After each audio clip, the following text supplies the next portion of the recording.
Let me show you how to use the PMU Pen Pro. First, plug the cord in here.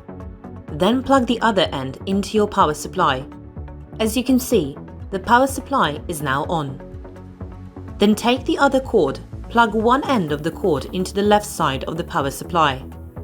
Plug the other end that has the gold pin into the pen.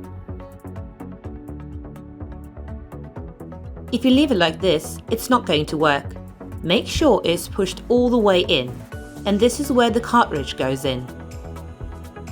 To turn the power supply on, press and hold until you see it lighted up.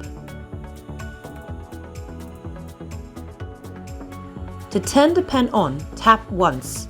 Now the pen is working. To turn it off, tap again. To adjust the speed, use the side buttons. For slower speed, press the minus button. For faster speed, press the plus button. You have two memory settings. To set up the correct speed that you wish to store, press and hold M1 or M2. As you can see, we set the speed to 4.7. If you press the other memory button, you will see that the speed is different. In this case, it's 4. If you want to change it, set the desired speed, then press and hold to store the memory. Now it's set to 5.7. So, we set M1 to 4.7 and M2 to 5.7. M1 indicates shading speed, M2 lining speed, but you could do as you wish.